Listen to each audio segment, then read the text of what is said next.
Anyway, I'm Deborah DeVore. I am so delighted this morning to have Joe Gerber here with me. Joe's been here a couple times. This is the first time we're actually having a conversation together. He's presented both times to quite successful reviews. Understand that we are recording today, and we will let you know you can go to nasbar.org/videos, and you can see all the videos that we've been doing in the whole Friday Fuel series. There are some that are quite lovely. The other series that I'm going to ask you to take a look at is Success Speaks. It's another series we're doing. And for example, we had Jeffrey Marks here the last time, and he is a real estate attorney, and he was talking about how to use the as-is clause, in the 7.0 contract more effectively. So he did a great video. And all of them, like I said, we're posting them at nasbar.org/videos. You can see them on YouTube, but that's an easy way to find them to get to there. And we're really enjoying having all of our members and our strategic partners be guests at these programs. So this morning the first question I have for you, because we have known each other for a while now. And you and I are people who feel like we made friends early on. Yes. We made friends early on. We're kindred spirits for sure. We're kindred spirits. So tell me something about you that I don't know. Well, that's hard because you know way too much. I believe wholeheartedly in intentionality, which I know you know. Yes. But I think my epiphany moment of when I decided I wanted to do real estate is something that most people don't know. I was in high school, 15, and we had to move out of our house. The bank foreclosed on our house. Okay. And I remember standing on my front porch, and I was able to count half a dozen houses on my block after the crash that went into foreclosure. And that was the moment where I decided I wanted to do this for a living. And I wanted to take my experiences in special ed and nonprofit work and activism work and channel it into real estate, which is super unique in our industry. I think that being someone's why sort of contradicts a lot of public perception of what we do. And so I think that's always really interesting to share. It's been interesting. What I'd say is you've just described your defining moment. And not all the people that we interview here have a defining moment. Some of the people kind of fell into this. But the people who are really wildly successful, almost to a person, have this defining moment. This is the day that I decided. So it's kind of interesting. All of those other things you talked about, though, Joe, the background that you have, how does that actually play out into your everyday real estate life? Well, I think that people approach us because of our skill set. We all have a niche, right? And I think that people need to know who they can go to for X, Y, and Z. And I think we do so much more than represent buyers and sellers, right? We represent people and transitions in life. And I think when we remember that, people, right? So I would say that when I work with buyers, it's all about skill set, right? It's all about background and utilizing the skill, right? And when you're in marketing, right? So staying in touch with people, that's a big thing, is staying top of mind. And so for me, it helps me figure out who I should be connecting with and how I should be helping people. So for example, I have clients from years ago who reach out and say, I have a neighbor who's being evicted, or I have a sibling who's trans who often calls me and says, I have a friend in Vancouver or Denver or San Francisco who's homeless and I need a connection. And usually I'm able to find someone to connect them with. Okay. And so I think that it helps me realize that I'm not just a real estate broker or salesperson. I'm an advisor, and I'm an educator, and I'm a guidance counselor. And I think that's sort of how my past experiences have been able to help what I do now. Do your past experiences make it easier for you to discover what your clients are looking for? Yes. I often get told that I show people houses or condos or apartments that they would have not normally seen. Here's a great example. So I have two very good friends who got married. They went to Tulane together in New Orleans. And my friend's wife is from rural Louisiana. And they moved here. And I found them an apartment in a high-rise at Lakeshore Drive in Addison. And she hated high-rises. She's not from the city. She had no interest in being in a building in a high-rise. But she also envisioned something much different and no amenities. And we were looking at a couple of 3 flats and 2 flats, and I said, there's this unit in this building that I want to show you. And I drove up to the building with them in my car, and she like had a panic attack. She was like, absolutely not. I don't want to be here. I don't want to look at it. And I said, no, let's go look at it. And they were there 3.5 years. And so I think that there's a piece to it in being able to trust who you're working with. So having people trust me is important. But I also think that I'm really good at, my background in special ed has always helped me be able to read people. And I'm able to get to know someone really, really quickly and create an individualized plan, right? Special ed is all about IEPs, individualized education plans. And so I've never heard it quite described, brought into real estate quite that way. Well, but I kind of like that. Yes, Yeah. I think that all of our clients need individualized plans. And so it's our job as real estate professionals to be able to have a conversation with them and be able to create that plan, whether it's in writing or just in our head. But I often will have a 3-minute phone call with a new client. You know, I have a lot of renters I work with who aren't here yet, and so they'll call me, they'll give me their list, and I'll send them things. But I would say about 60% of the time they rent something that they didn't expect to rent or in a neighborhood they didn't expect to rent in, because I was able to sort of figure out, okay, so here's what's important on their wish list, and here's where I know that they'll be able to find it, even if they don't know that they'll find it here. That's something interesting that you're talking about is what you are talking about is having extraordinarily high levels of knowledge of what the neighborhoods are, of what the specialties in this little block on a neighborhood is, what neighborhood they're going to be comfortable in, what is the school that they're going to want. How did you get all that information? I have a photographic memory. Okay. Well, so it's interesting because we work in an industry that is sort of split in public opinion. One is that a real estate agent who sells in so many areas can't possibly specialize in certain areas.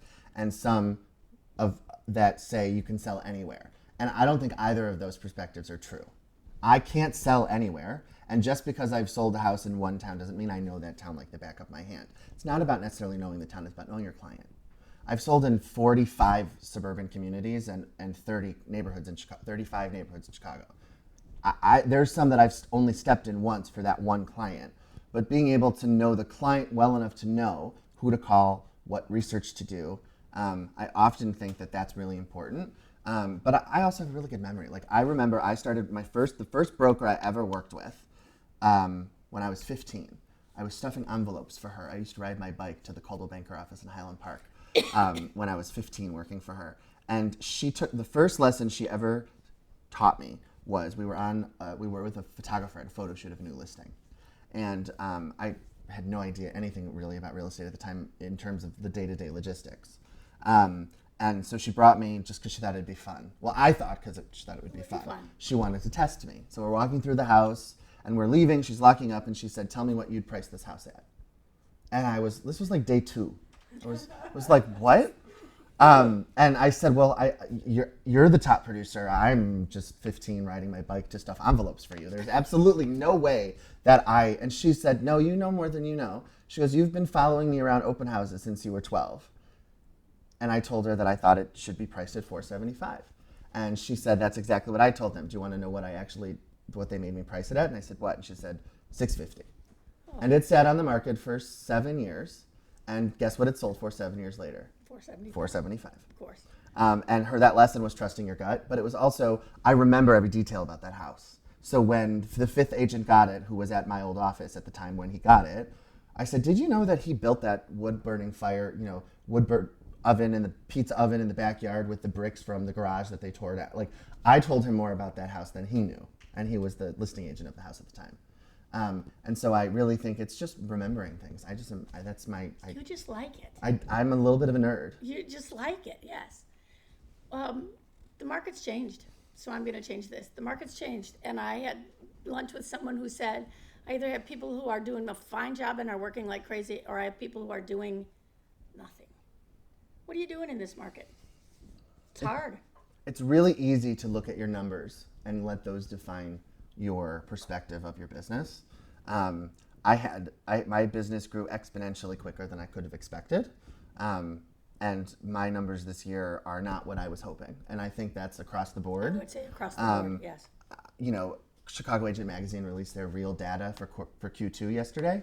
And the agents that I know very well are not where they were last year, 2 years ago. But I think that we need to remember that we can't define our business solely based on sales volume and number of transactions. Because if we do that, we're going to have high blood pressure and have a heart attack. Okay. I think you need to focus on your systems and what you're doing. So for me, I focus a lot on reaching out to clients, even if they're not current clients. So like, for example, I have a client who bought with me a few years ago who's great aunt died. They have a broker that they were going to hire to sell their house, but they were going to try and sell it by owner first. And her cousin called me and had all these questions about what he needs to clear. And I drove out to Zion and I told him everything that I would have told them if they were hiring me anyways. And they sold it by owner, but the other cousin called me to sell her house. So it's not about how much money you have in your pocket. It's not about sales volume. It's about continuing to do what you've always done, because that's what makes you successful. That's what makes people want to work with you. And I think we lose sight of that often. And so I think my managing broker of my last company, who I'm still very close with, the best advice she gave me when the world shut down and we had to close our offices, she gave it on an office meeting, and it still sticks with me, is think of this as a gift. Think of this as a gift of time, of reflection, of reorganizing, restructuring. All of the success I had in 2022 and 2021 was because of the way that I was able to look at the world and my role in it. And so I think that markets change. I mean, those of us who've been doing this a while, we know that this is not abnormal, right? The extreme of the ebbs and flows. This is the strangest market I've seen in a long, long time. Ever. Yes. But if we can weather how many years since the crash of 2008, those of us that are, well, those of us, I was sort of not quite there yet, but those of you who have been in the business that long, right? You can weather it. We've weathered it before, right? It's not about money and numbers. It's about client care and systems. One of the other speakers that I had here, he said he is a coach for a fairly large group of people. And he said they come in and, well, what is the secret and what should we do? And finally he said, I'm like, well, what have you been doing? Well, I've been doing this and I've been doing that. He said, do more of it. Work more, work harder. Not all markets are easy peasy, not stuff that drops in your lap. Work more. I said, how'd you get a response for that? He said, some people kind of get it, and other people are like, well, I don't really like that idea of work more. But it's interesting that I'm hearing from the leaders who are doing well and are trying to lead others. That is the advice they're giving to everybody who is at this point working in this market. Work harder, do more. There is no secret, right? When people say, what's your secret? There isn't a secret.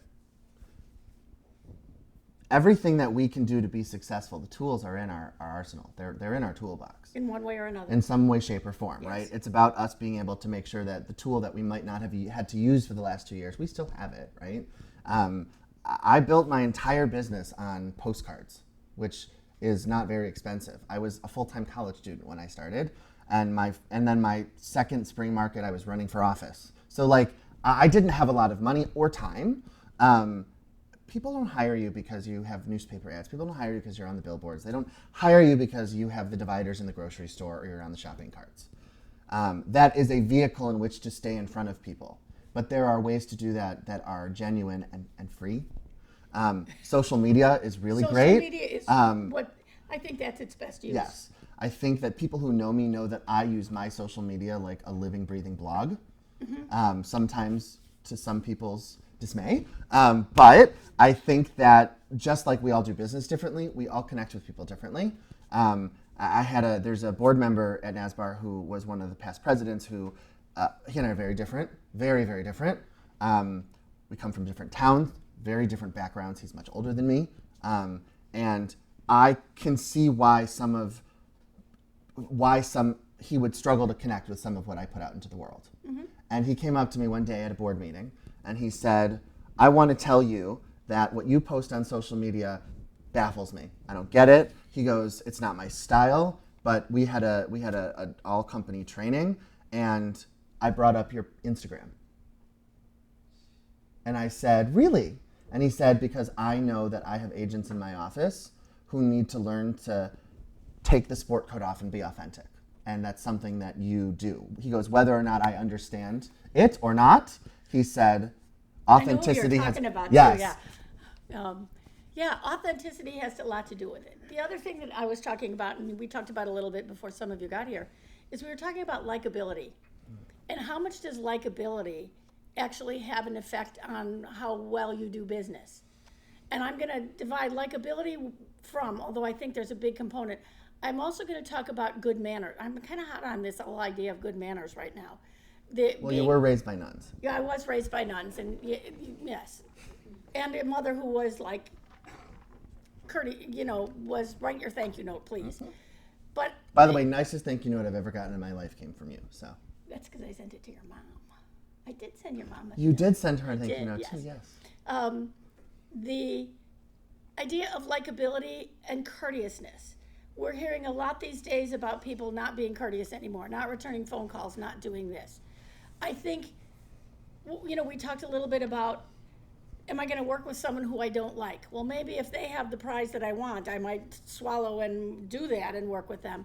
But on the whole, how much do you think likability, meeting someone and liking them, matters? I don't think it matters as much as we think it does.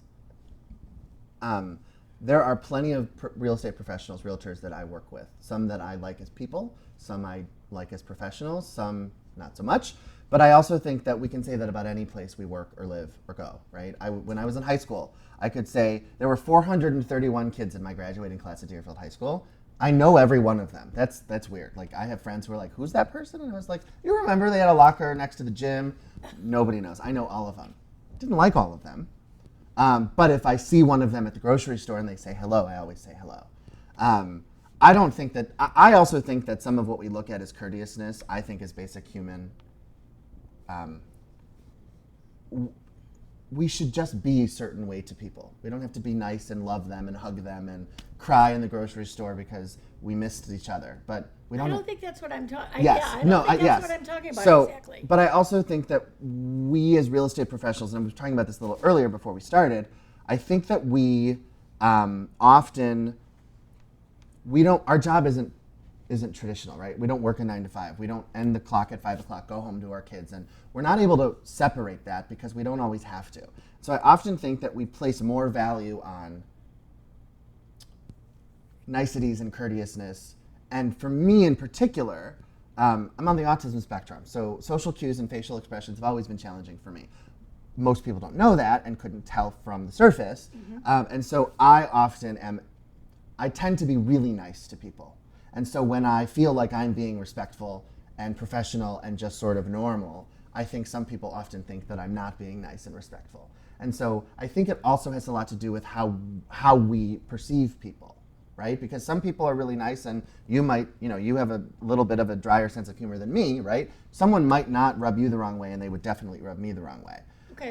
But I think that it's different when we're doing transactional work with other real estate professionals and buyers and sellers. I think that a great example is I just had a rental listing in Lakeview. I had 31 showings in a day and a half, and I had 12 applications. And such a good problem to have, but not. Not if you're the person not. that everyone else is calling when their Right, clients but didn't not. get it. Yes. And I was not going to make 31 phone calls. So I sent an email through showing time to every agent that showed it. And I wrote I think it was fine. It was a little long, but I basically said, here's what happened.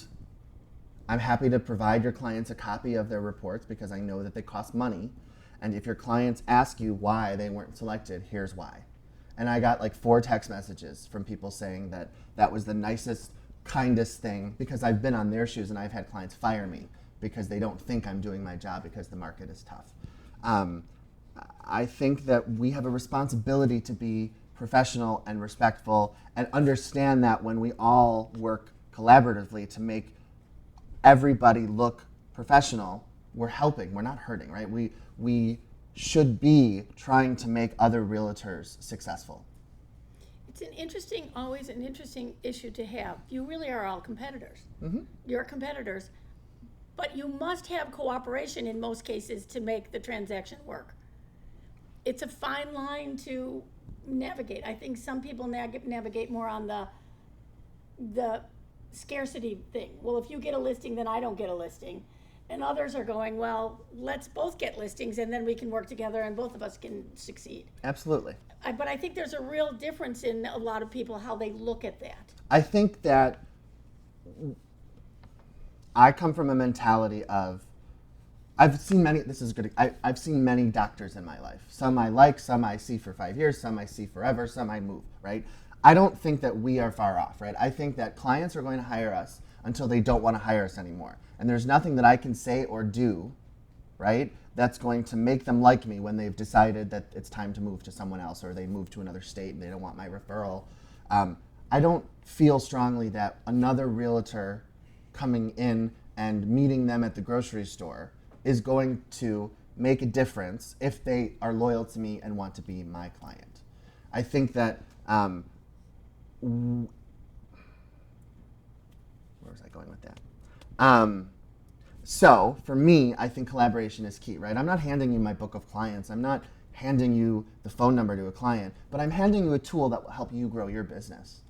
I'm giving you advice on something. I'm letting you sit in open, like, how is it any different? In my opinion, I don't think it's very different. We let brokers sit open houses for our clients. We let them show some properties to our clients. How is that any better or worse, more productive or not, than if they call me and say, I'm going on a listing appointment. Can you show me what you do for a listing presentation? I remember I was in my office a couple of years ago, and there's an agent who had just joined our company, and older lady, her kids are my age, and she's been doing this a really long time. And so I was very surprised and flattered that she came to me and said, when you go on a listing appointment, what do you bring? And so I had just finished a listing presentation. I printed another copy and I handed it to her. And she looked at me and she's like, why are you giving this to me? Did you get the listing? I was like, no. I handed her my entire listing presentation. I didn't redact any names because her success is my success. Her success is our success. And I want to be able to help someone grow their business. And I'm not worried about this client. I'm not. And also, I trust her. And I've known her a long time. She's been doing this forever. I just feel like collaboration is really important. And we need to and have a responsibility to. And sometimes that is as simple as sending an email to showing agents and saying, here's why your client didn't get this apartment. So when they call you and say, this is the 6th application that was denied, you have everything you needed to have that conversation and retain that client. Yes. Let's turn more practical. You used postcards to begin with. What are you doing now? Not much different. Postcards and social media. Do you sit open houses? Well, I haven't had listings that have had time to have an open house. They either sell or they're not built yet. Is right now I have a whole bunch of nothing being finished yet. Okay. So no, I hate open houses personally. I don't know why. Let me rephrase that. I've not gotten buyers from open houses, and I also think that there are a lot of agents that do. I look at open houses differently. To me, open houses are marketing to the public. I use social media to market them. I don't really try to retain buyers from open houses. So the short answer is no. But right now it's because of I don't really have any. And normally I don't know, they're not my thing. Fair enough. I also, when I do, I'd rather have you do an open house. I'd rather have someone in my office do an open house because that only helps them. And I want to help.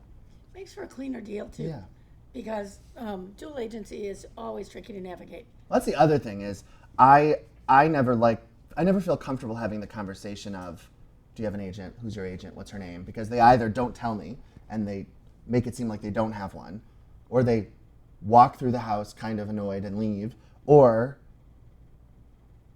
they feel like I'm interrogating them. And at the end of the day, if they have an agent and they come to an open house because their agent didn't show it to them or whatever, they're going to call their agent and say, we like this house, we want to write an offer. Or we like this house, we want you to come back and show it with, schedule a showing. Nothing I say or do to them is going to help or hinder them in the process of buying a house, right? In this particular house. I have been the second or third agent on a few listings in the last year, and I believe that being at the open house and being at showings was the reason I sold it and the other agents did not.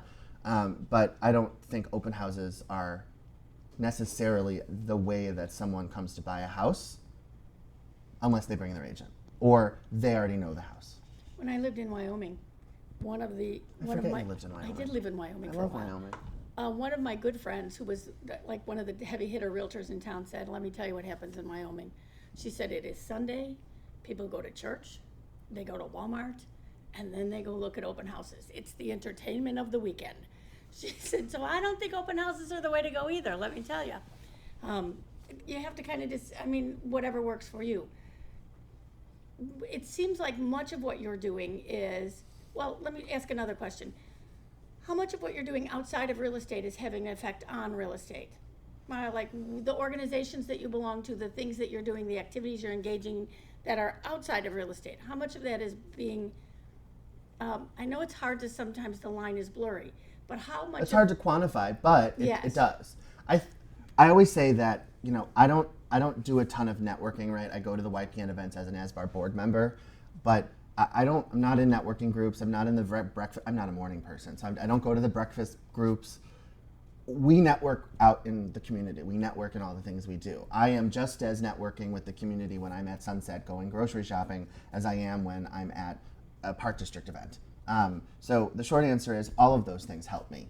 I also, talking about what we measure our success by, if I sat here and tried to quantify clients or leads I get from certain things I do, I'm spending too much time measuring things that I don't think define success. So I think for me, it's about continuing to be top of mind and put yourself in front of people. And all of the things I do help.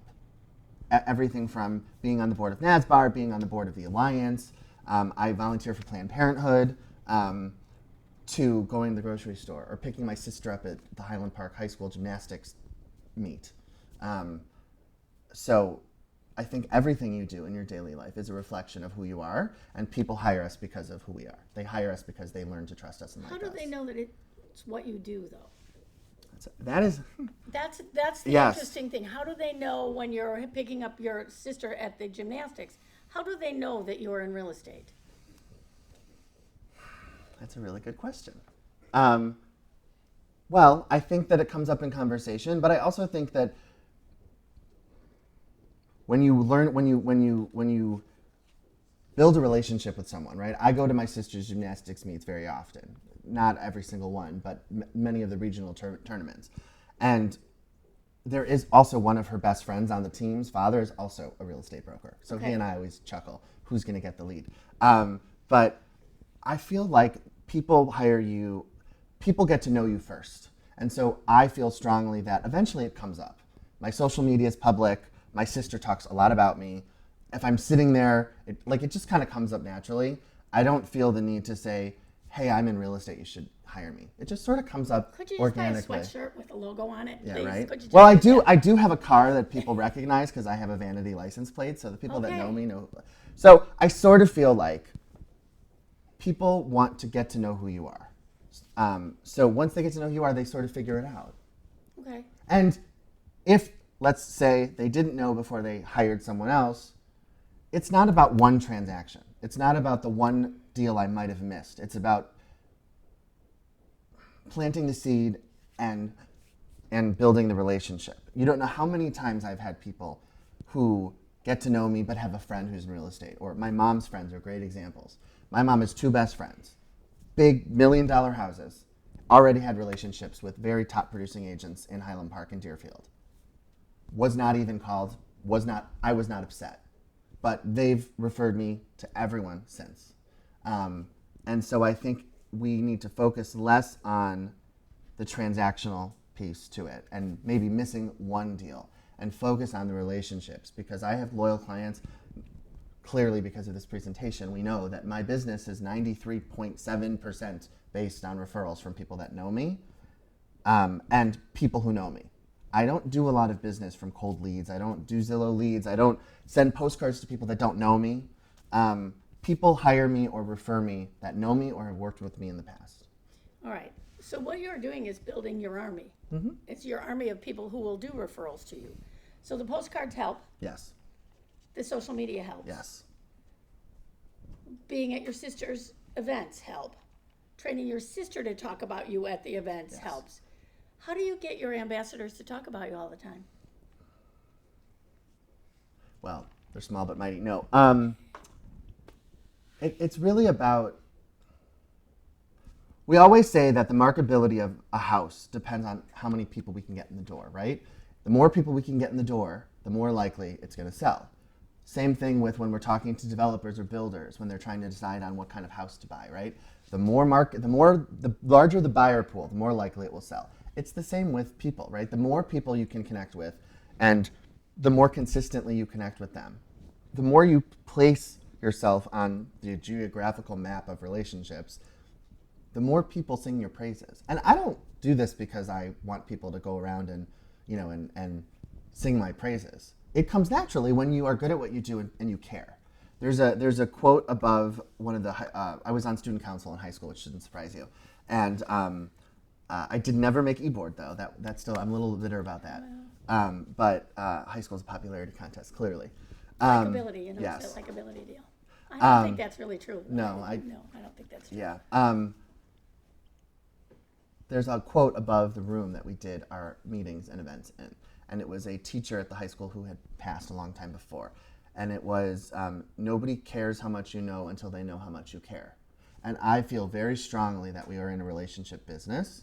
And at the most foundational level, people just need to know you give a hoot. And they need to believe that. And they need to believe that, right? I can say to you and to people at the grocery store, I sold this house for this much money, and I really am, somebody passed, I sent them flowers. That's all great, and it is wonderful, but people want to know that it's genuine. A great example is my third listing I ever had was a short sale in a condo building. I've never done a short sale in my life. And the attorney was not an attorney that does short sales. So I did my job and his job, and I didn't even know what that was. I called the bank 3 times a week. It turns out it was sold, and I didn't know until one bank approved it, and then I had to go to the other, and they lost the letter of hardship, and my client was in the hospital. She was in a coma, and her daughter was very overwhelmed. So I wrote the letter of hardship because I knew her. I did. And she passed. I went to her funeral, and her daughter, who is a friend of the family, but not super close, told me that never in her life has she ever had a real estate agent or someone that she worked with professionally ever come to the funeral. And I said, I loved your mom, and I promised her that I would help her sell before she lost it, and I did. And so I didn't think of it like I was doing anything more than I would normally do, and that's the truth. So people need to know that it's genuine. I would agree with that. We are about at the end of our time today. Does anybody have any questions or any comments or questions for Joe? Yeah. I'm going to repeat it. After you say it, I'm going to repeat it. Because there's people watching on camera. So I think that you hit on something that's so critical. What you do isn't an act. It's not learned. It's just who you are. And I've worked with Joe for a long time, and the way that he steps into a room and engages with somebody creates an environment that makes transactional business so easy because he's easy to be with and talk to. And so I feel like, as you said, the genuine part of this relationship in real estate seems to be more and more relevant because of all the misinformation and the confusion in the marketplace. You've been doing this a long time. This is a market that has not been seen, ever. So I think that it's amazing to see how the humanistic part of your business is actually what helps sell and breed your relationships. I think, again, this brings me back to what I started with, which is your why. I think that's really important, especially in a market like this.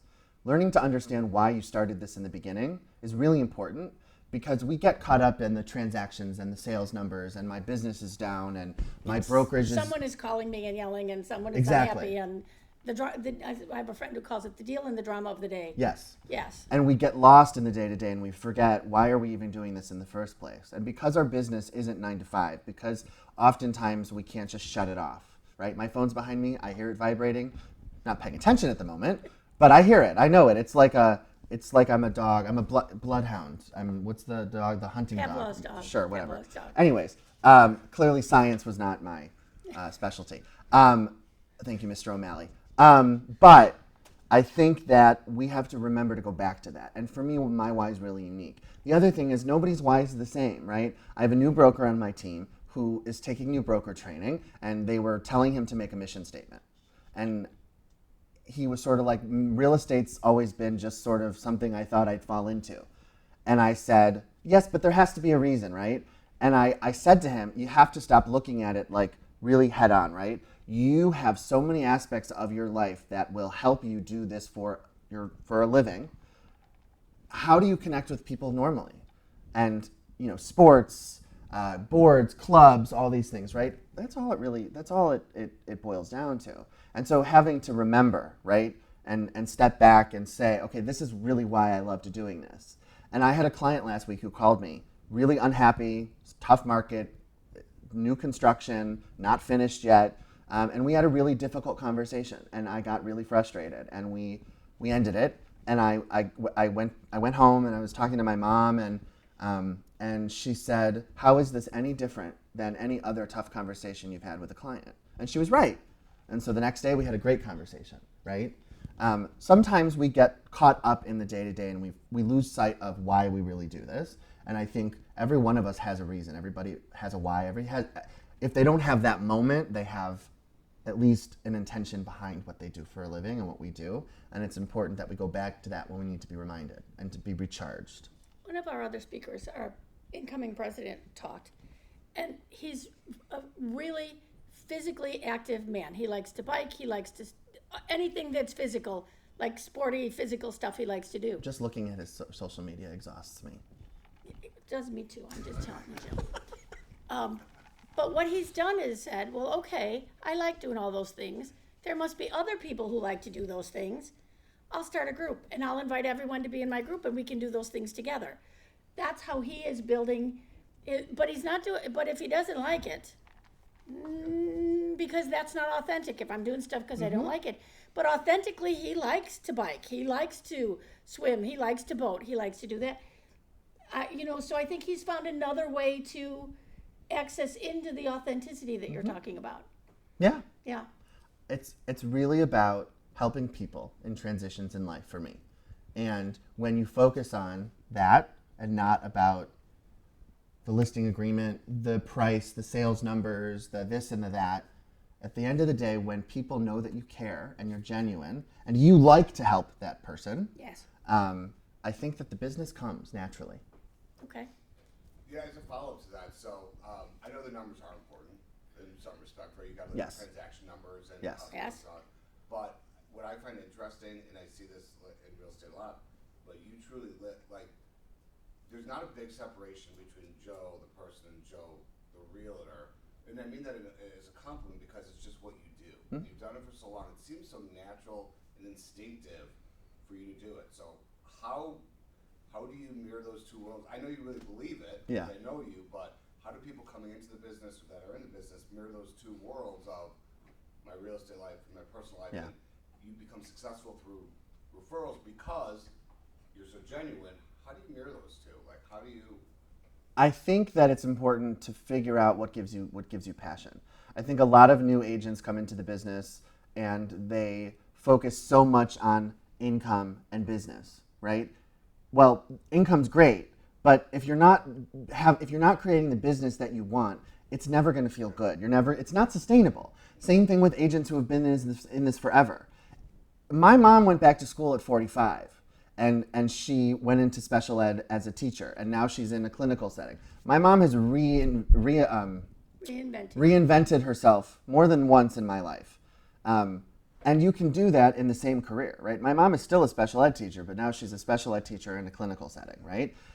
So there is nothing stopping us, those of us who have been doing this a while, to say, okay, I worked with this niche for a while, but I think I really want to get to know how I can help X, right? It's the same with it's all about finding your passion. And once you find your passion, the business will come. For me, I've always wanted to have an impact in people's lives because so many people had an impact on mine. My entire life, everything that I do, I feel very strongly is giving back to those who did that for me. And that's my why. Whether it's real estate, whether it's one of the high schools called me to sponsor a club because they can't find a faculty member to sponsor it. I said yes, right? Like, it's not about real estate or not. It's about what I can do to have an impact on the community that so graciously helped me when I needed it, and that I like to be a part of. And then you move that into your business. Yes. As you Yes. get comfortable with them, you Yes. say, hey, by the way, Absolutely. if you need help, I'm here for this too. Yes. I think you said once number one rule of business is people like to work with people they like. That seems to be Absolutely. done. And as we grow and evolve, sometimes we like other people, right? Like I had a client a few months ago who moved to Florida, and I gave him a referral, and he decided he didn't really love the person we grow, we evolve. I think it's important to go back to the basics and remember why we do what we do, and does it give us passion anymore? And if it doesn't, something else will give us that spark. And I'm going to say with passion, we just offered, and we're probably going to offer it again sooner rather than later, the senior real estate specialist class. It was a great class. It's a very emotional class, quite honestly. It's 2 days. We talk about crazy things like reverse mortgages, which everyone goes, oh, and then we talk about it and they go, oh, we get it. End of life issues, seniors. And it's an emotional class because almost everyone who comes to the class has got someone they've worked with, they know who's in the situations that the whole class examines. We had 2 of the women that were in the class have taken that because they felt really passionate about it. They have turned that into to a niche, to a very clear niche for themselves. They now, they have a team, a senior specialist team, there's an attorney who deals with seniors. There's somebody who will help you clean out your house. They have a whole raft of people, and they're now starting to speak on panels, any kind of senior activity that one of the communities are doing a lot of these kinds of things now. They're now going to be invited to come and be part of the event. So they found something that they found, and both of them I know have a passionate reason to be vested in seniors. They found something that they're passionate about that they're able to turn into work, but it also makes them passionate when they talk about it.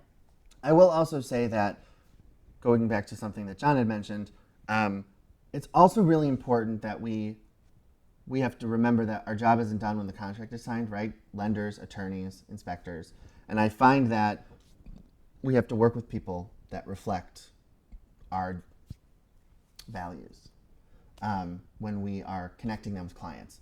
And so, talking about authenticity, I don't think it is. I am of the mentality that I have an attorney, a lender, right? I have a list, but I don't give them 5 or 6 people, right? I give them maybe 1 or 2 on each, right? And I think that also plays a really big role on how people walk away from a transaction, right? My biggest belief in life is people should walk away really, really happy and excited.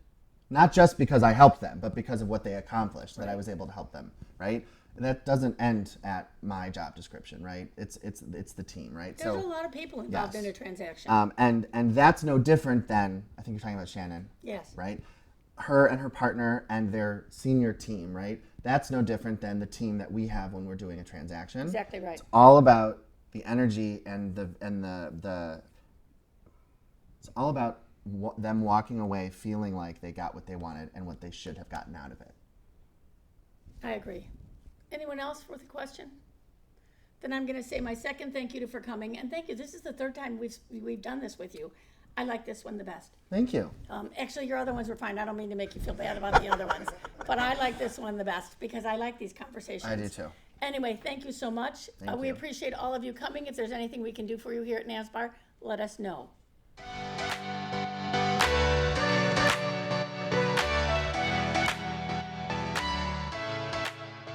The views and opinions expressed by this presenter are theirs. They may not reflect the views of North Shore-Barrington Association of Realtors.